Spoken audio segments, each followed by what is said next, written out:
Pessoal, vamos lá. Então, seguindo aí a matéria de química, e nós vamos ver na sequência aí, ó, o início da aula, que a gente viu tudo sobre atomística. Faltou só essa parte inicial aqui, ó. Essa parte inicial, ela está na página de vocês, na página 34, que vai falar um pouquinho sobre as leis ponderais. Nós terminamos a parte de atomística, de modelos atômicos. Agora só está faltando a gente ver na aula 5 já. Talvez a próxima semana a gente já comece já na aula 5, falando sobre os números quânticos, tá? O átomo atual que nós temos, os números quânticos principal, azimutal, o número quântico spin e o número quântico magnético. Vamos falar um pouquinho sobre essas leis ponderais aqui, o que é a lei do princípio da conservação da massa, que representa essa lei, quais são os postulados que nós temos aqui, tá? Quais são as leis que regem as reações químicas. Então, só para a gente estabelecer aqui o contexto que nós estamos vivendo, nós estamos saindo da alquimia, praticamente, e estamos chegando aqui num cenário mais favorável à ciência, tá?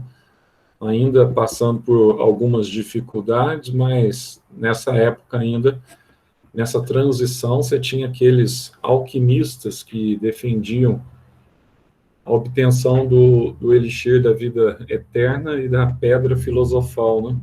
Aquela pedra que, se ela tocasse supostamente em qualquer metal, esse metal se transformaria em ouro. Mas nós sabemos que nem o elixir da vida longa, nem a pedra filosofal jamais foram obtidos, mas nós sabemos também que com essa situação, isso foi algo bastante benéfico para a química moderna. Então, com a química moderna, você tem, então, uma situação que, nesse período de tentar a obtenção aí dessas doideiras aí, tá? Envolvia muita bruxaria, envolvia muita mágica, tá? Envolvia muitas situações que, um pouquinho de ciência também, mas que nessas doideiras aí eles contribuíram porque eles acabaram que descobrindo alguns compostos científicos aí que são essenciais nos nossos dias. Mas aí começou-se a discussão com relação ao pensamento científico, e isso foi bastante favorável, e além da discussão em relação ao pensamento científico, nós tivemos aqui uma situação bastante interessante com relação ao princípio aqui de Lavoisier. Nós sabemos que Lavoisier ele é conhecido como um dos pais da química moderna, né? Aquele que disse que na natureza nada se perde, nada se cria, tudo se transforma, e foi ele também que conseguiu, juntamente com Boyle, Robert Boyle, catalogar mais de 23 elementos químicos distintos, sepultando aquela questão lá dos 3 elementos de Platão, tá? Então, nós estamos aqui diante de um cenário histórico de transição, onde a ciência pós-Idade Média, pós-Idade Medieval, a ciência ela passa a ganhar um pouquinho mais de respaldo, tá? E tudo aquilo que é místico, que envolve apenas a conotação do misticismo, acaba que caindo por terra.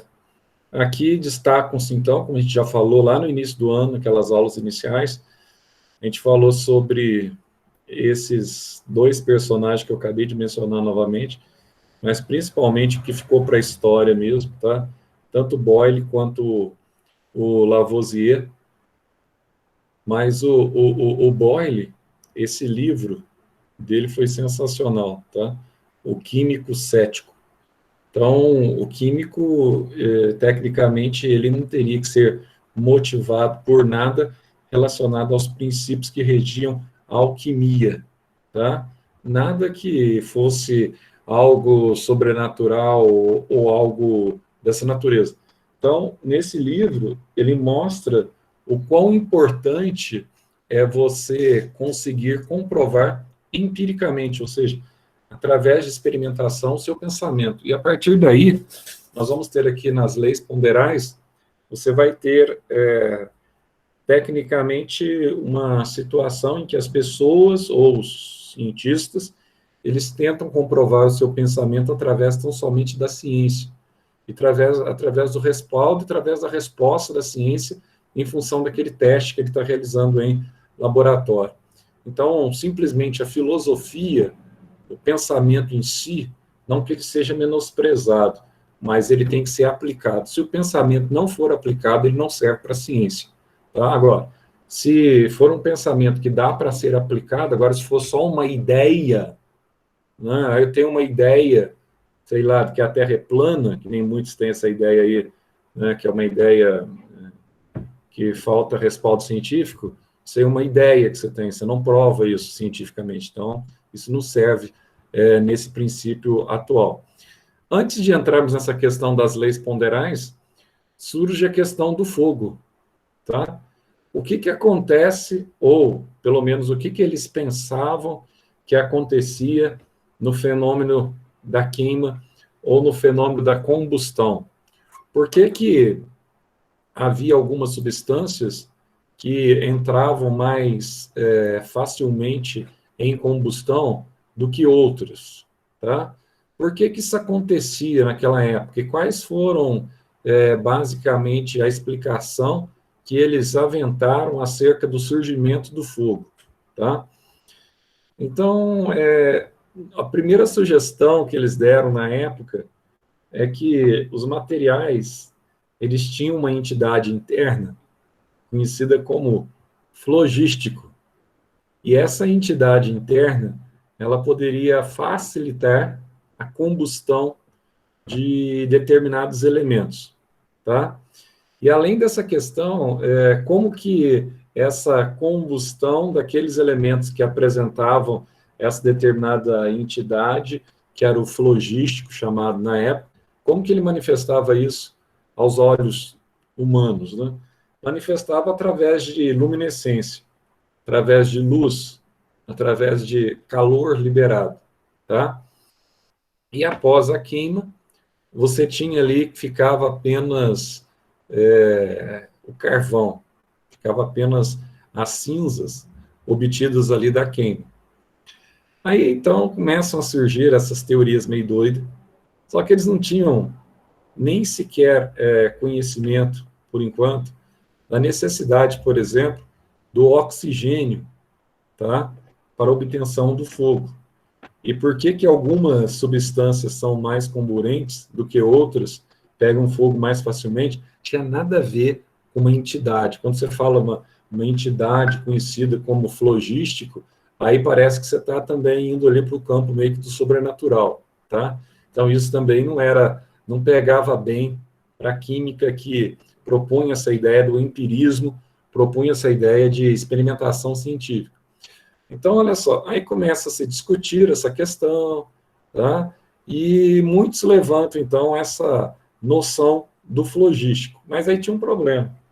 Se o fogo ele produzia cinza, aí depois, posteriormente, eles descobrem que o carvão, proveniente muitas vezes da cinza do fogo, ele é um grande combustível, né? Aliás, um dos maiores combustíveis fósseis que nós temos na atualidade. Então, ele próprio carvão, a cinza formada pelo carvão, ela seria, então, um composto que seria um pré-requisito fundamental para você formar fogo. Ela começou, então, aquela discussão sobre essas questões, tá? Começaram a levantar teses sobre essa entidade, o flogístico, que supostamente ele estava presente, tá? Dentro dos corpos, né? E começaram a discutir que se você tem uma quantidade X, um determinado material, essa quantidade X, quando queimada, quando esse determinado material ele apresentava essa entidade que era o flogístico, ele ia liberar as cinzas mais o flogístico. E se nós fizéssemos aqui o experimento invertido, se eu colocasse cinzas mais carvão, o carvão, para eles, na época, representava 100% do flogístico. Aí você teria como reverter o processo e formar, então, esse elemento que inicialmente foi queimado, que é o elemento X, tá? Então, aí você tinha aqueles que defendiam que esse flogístico, ele compunha praticamente 100% do carvão, e isso se justificava através da reversibilidade da reação química que nós temos aqui, tá? Mas isso aqui não era uma resposta plausível, tá? Para essa questão. Por exemplo, começaram a se aventar na época por que que alguns metais, quando eles sofriam combustão, eles perdiam, então, uma parte desse logístico, havendo um incremento ou um aumento na sua massa, tá? E por que que o ar era necessário para a combustão? Começaram, então, a surgir essas questões. Aí também, né, em algumas situações, na prática, eles começaram a entender por que que uma pessoa dentro de uma caverna, por exemplo, se ele acendesse uma chama, por que que ele morria asfixiado? Aí começaram a discutir essas questões, né? O que que tinha no fogo que queimava no ar? O que que queimava no ar que era fundamental para a respiração dos animais? Hoje nós sabemos isso tranquilamente, você sabe que você tem o gás oxigênio no ar, tá? E sem o gás oxigênio, você não tem como você atear fogo em absolutamente nada. Então, o oxigênio é um gás comburente, na presença dele, você tem a combustão dos elementos. Agora, essa combustão, ela não está pautada naquilo que o elemento apresenta de flogístico interno ou algo do gênero, tá? Não tem uma entidade que favorece mais a sua queima. Na verdade, a combustão, ela está pautada na composição química, que pode ou não ser mais ou menos favorável que o elemento ele se queime. Só isso, tá? Mas, tecnicamente, os elementos eles podem sofrer combustão com mais ou com menos intensidade. Então, aí começaram essa questão de massa negativa, tá? Para o flogístico, isso aí não deu muito certo, tá? Aí, alguns acreditaram, entre eles, o grande cético também, como o Boyle, que era o nosso amigo aí, Anthony Laurent Lavoisier, tá? Foi o grande. Aí o Lavoisier, ele começou a fazer uma série de propostas. Dessas propostas, surgiu aqui as leis ponderais, tá? E muito disso também retrata, e ele tinha uma posição que retratava muito a posição de Boyle, tá? Eu só acredito se determinado episódio for comprovado cientificamente, tá? Então, vamos, como diz aí no dicionário, vamos ponderar acerca de algumas equações para vermos se nós chegamos ou não a um valor, tá? Correto. E a melhor forma de você ponderar é você, muitas vezes, utilizar-se de ciências exatas, tá? Porque aí você consegue comprovar que 2 mais 2 é 4. Então, fica mais fácil você observar um determinado fenômeno da natureza. Aí surgiram, então, as leis das reações, e nessas leis que estavam focadas também nas ciências exatas, inclusive na matemática, nós vamos ter aqui a lei de Lavoisier, que é a lei ou o princípio da conservação das massas. Nós vamos ter aqui a lei de Proust, tá? Que diz respeito aqui às proporções que nós estamos trabalhando com a matéria. E nós vamos ter aqui a lei de Dalton, que ele diz que se você alterar uma das proporções, pelo menos, tá? A quantidade final da matéria, dependendo da proporção que você altera, ela permanece inalterada. E ainda você vai ter as leis volumétricas, que a gente vai ver, do Gay-Lussac, tá? Esse GL aqui, ó, Gay-Lussac, esse cara foi um cara bastante importante, e nós vamos ver dentro dessa lei de Gay-Lussac a hipótese desse cidadão aqui, ó, tá? Que depois é colocada essa hipótese, é colocado em homenagem a ele, a hipótese de Avogadro. Nós vamos ver essa questão aí do número que nós temos, né, de variação de átomos de um determinado elemento químico ou um número de moléculas em um determinado elemento químico. A gente vai entender aquele número que ficou conhecido como número de Avogadro, que não foi ele que descobriu, mas é o 6,02 vezes 10 a 23. Nós vamos entender como que ele chegou nesse valor e nessas proporções que a gente chama de proporções volumétricas aqui pré-estabelecidas. Então, a primeira lei aqui vai ver o princípio da conservação da massa proposto por Lavoisier. Tá? O que ele propõe nesse princípio? Quais são os fatores que ele leva em consideração? E um detalhe já para a gente iniciar, né? Ele começa a colocar aqui um detalhe interessante, tá? Porque quando, no relato bíblico de Gênesis 3,19, quando Deus ele castiga Adão devido à desobediência, ele termina o verso 19 dizendo, porque tu és pó, ou seja, o relato bíblico diz que o homem foi feito do pó da terra, da argila, e ao pó tornarás, tá? E ele começa essa questão, o Lavoisier, dizendo então que na natureza nada se perde, nada se cria, tudo se transforma, tá? Então, na verdade, ele faz aqui uma paráfrase do relato daquilo que é dito na Bíblia em Gênesis 3,19. Então, o que ele propõe? Será que nós podemos reciclar a matéria? Vamos dizer assim? E se nós podemos reciclar a matéria, tá?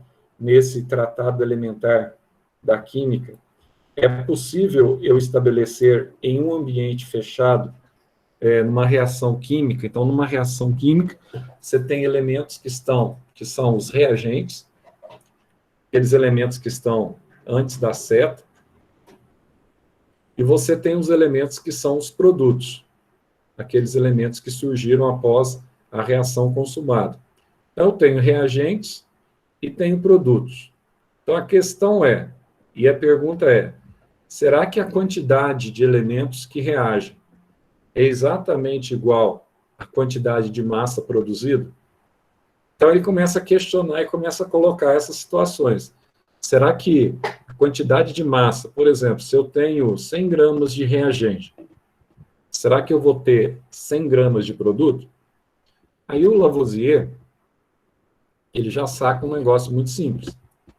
Ele diz o seguinte, se durante a reação eu tiver algum material gasoso, se no ambiente em que eu estiver propondo essa reação for aberto, esse material gasoso que está sendo formado, ele vai se dissipar pelo ar atmosférico e vai se perder. Ah, mas isso seria interessante? Não seria interessante.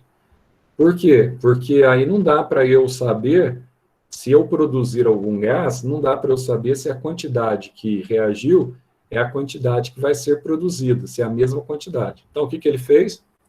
Nesses experimentos que ele propôs aí, o princípio da conservação de massa, ele coloca, então, o experimento dele, ele coloca num ambiente fechado. Por quê? Aquilo que seria produzido, se supostamente você tivesse uma matéria gasosa a ser produzida, você ia conservar essa matéria gasosa e daria para você aferir numa balança quanto que seria essa matéria gasosa. Aí ele propõe que aquilo que você reage vai ser transformado, vai ser, então, consolidado no produto, e a mesma massa dos seus reagentes vai ser exatamente a mesma massa do produto. Ah, então como é que isso vai funcionar? Então, qual foi a experiência que ele propõe? Então, o primeiro passo no experimento dele, olha só, ele vai determinar, ou ele vai propor a determinação da massa de um recipiente fechado contendo estânio e ar. Então, presta atenção. Ele está trabalhando aqui em um ambiente fechado.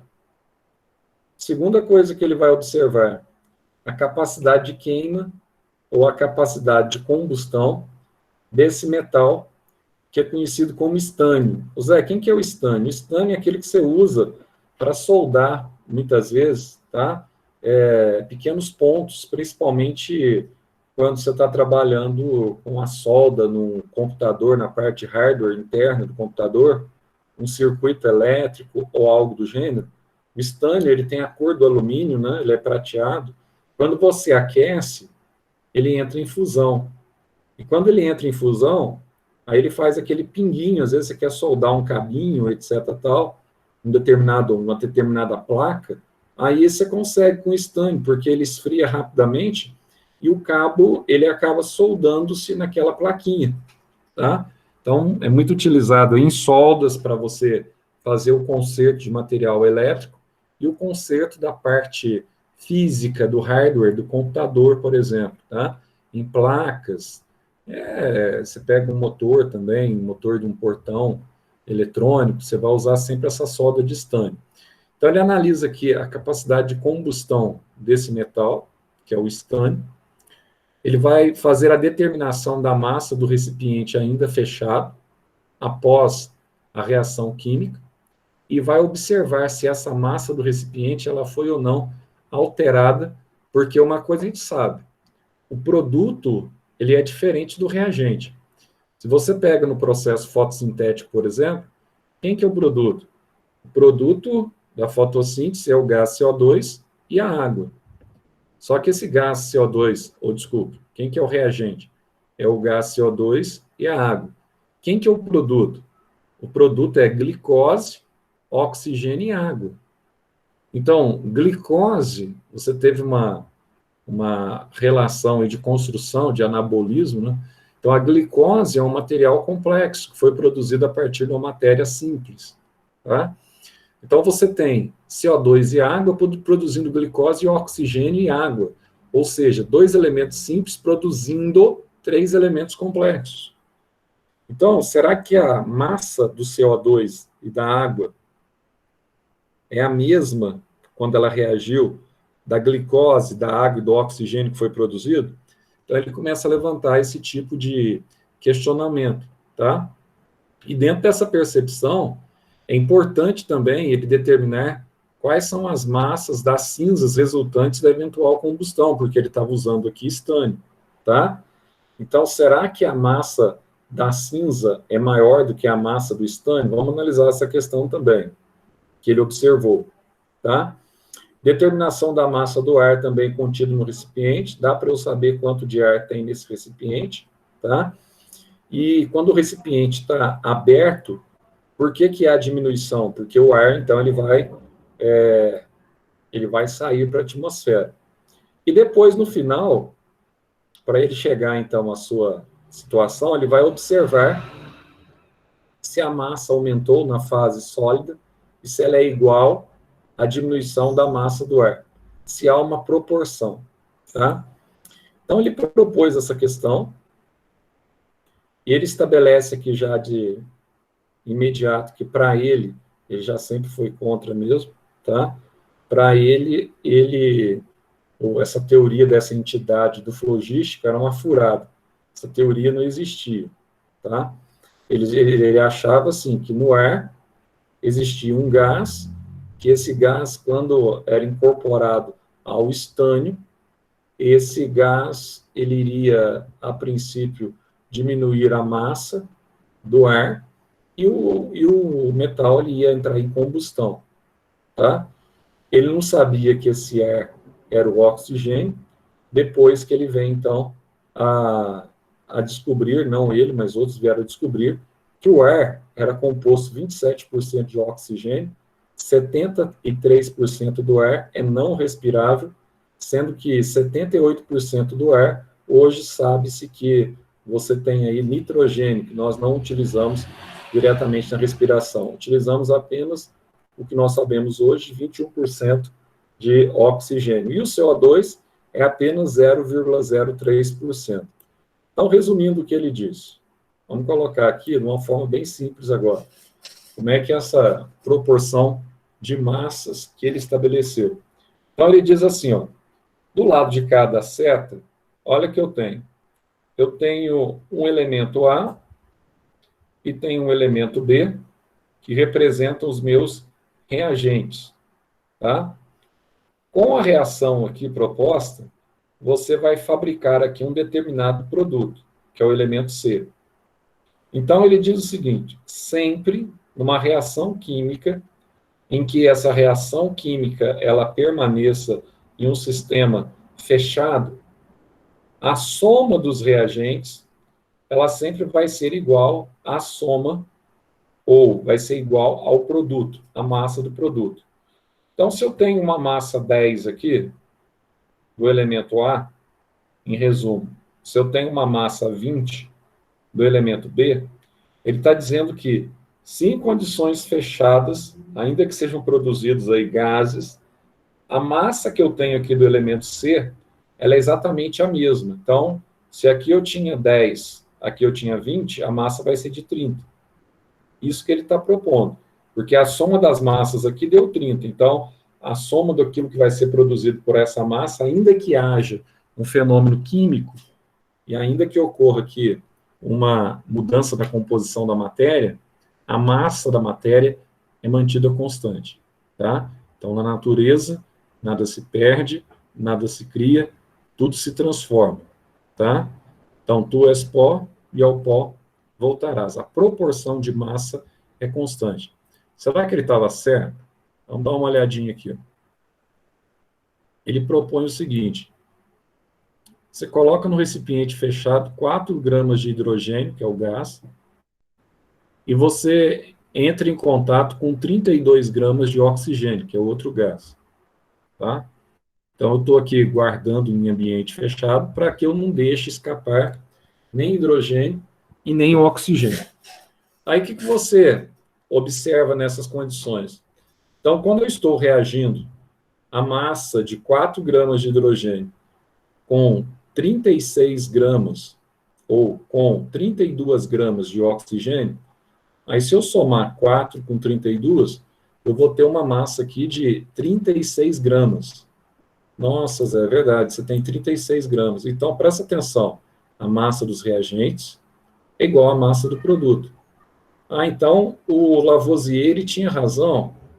Então, você tem o princípio da conservação das massas quando você tem aí essa mudança entre o reagente e o produto? Sim, eu tenho o princípio da conservação da massa. Ele tinha razão, sim, embora nós vamos ver aqui que o Einstein, ele questiona um pouco essa questão, porque na teoria da relatividade, ele vai dizer o seguinte, que isso é um pouco relativo, porque, de qualquer forma, quando você tem uma transformação, uma pequena quantidade, tá, de calor, ele acaba sendo dissipado nessa transformação. Aí a questão é o seguinte: Einstein tinha razão? Tinha, tá? Uma pequena quantidade de calor é dissipada, mas só que essa pequena quantidade de calor dissipada, segundo foi proposta por Einstein na teoria da relatividade, ela é desprezível em se tratando de perda de massa. Então, a massa que entra praticamente é a massa que sai, tá? Então, assim, nós consideramos essa teoria de Lavoisier até hoje como princípio da conservação da massa, não que Einstein estava errado. Só que essa massa, que a gente chama de relativista, que é a dissipação de calor, mesmo que você tenha um ambiente fechado, né, mas o calor ele acaba sendo transferido. Então, o que acontece? Essa massa que sai na forma de calor é muito pequena, tá? É muito pequena. Ela existe? Existe. Einstein tinha razão? Tinha razão. Mas isso aqui, tá? Ela descartou a teoria de Lavoisier? Não, porque como ela é muito pequena, então segue aí que basicamente ela é praticamente a mesma coisa. Aí você vai ver essa pequena diferença que o Einstein ele propõe que a massa do elemento X, quando ele reage com o elemento Y, aí olha só, é um pouquinho maior que a massa do elemento Z por causa dessa dissipação de calor. Lavoisier tá? Ele diz que mantém constante. Só que é óbvio que na época de Lavoisier, ele nem imaginava naquilo que praticamente 200 anos depois o Einstein estaria pensando e nem tinha as condições que o Einstein tinha na época dele, tá? E o Einstein, ele calcula esse calor na forma de energia através dessa equação que todo mundo conhece, às vezes aparece aí nas camisetas, né? Energia é igual a massa vezes a velocidade da luz ao quadrado. Aqui você tem a massa relativa.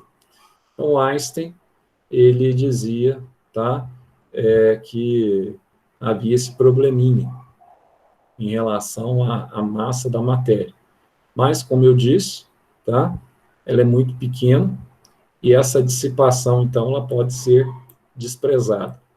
Só para você ter uma noção aqui, usando esse conceito do Einstein, aqui você tem um exercício que ele coloca para você, um exercício resolvido. Ele diz assim: uma cidade foi destruída por uma bomba atômica de urânio. Esse urânio aqui é urânio radioativo, tá? Urânio 235 de massa, que liberou 8,23 vezes 10 a 20 erg de energia. Isso aqui é a medida de radioatividade. Que massa de urânio foi transformada em energia? Tá? Então, aqui é muito fácil. Se energia é igual a mc ao quadrado, e c é a velocidade da luz, tá?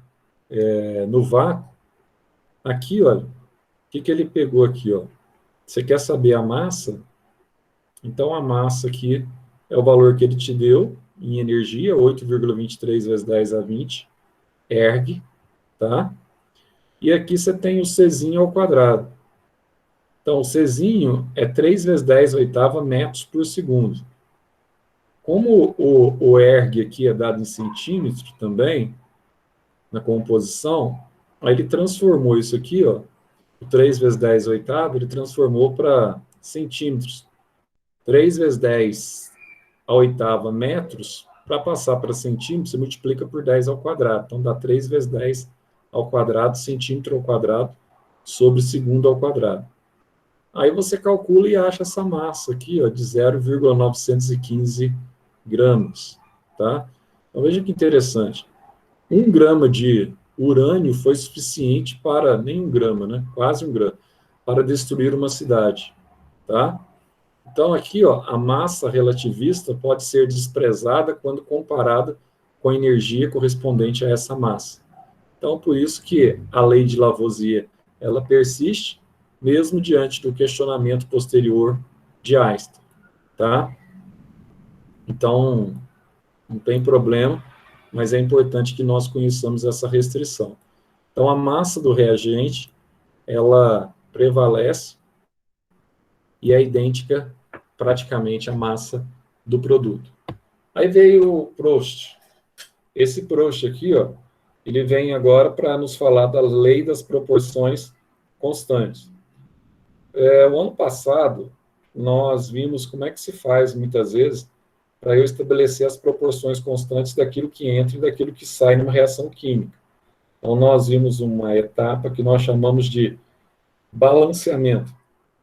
Balanceamento de equações, né? Então, você tem uma quantidade de água entrando, você tem que ter uma quantidade de um outro elemento químico que tem hidrogênio e oxigênio na mesma proporção. Aí o Proust, ele começa a imaginar o seguinte, ele começa a pensar da seguinte forma, só para você enxergar aqui, ó, o que ele propõe. É bem simples. Olha só, pegando o hidrogênio e o oxigênio, como matéria-prima daquilo que a gente vai falar aqui agora, eu sei que ambos vão formar, então, o que, Zé? Vai formar água, né? Vai formar água. Tem os dois gases que formam o H2O. Então, na experiência 1, ele pegou 1 grama de hidrogênio com 8 gramas de oxigênio. Então, pela lei das proporções das massas, ele sabe que 1 grama com 8 gramas, ele iria produzir 9 gramas de água. Aí, na experiência 2, o que ele fez? Ele dobrou os reagentes, ó. ele dobrou o valor do hidrogênio que ele estava usando e ele dobrou o valor do oxigênio que ele estava usando. Então ele dobrou, Zé. 2 gramas e 16 gramas. O que aconteceu?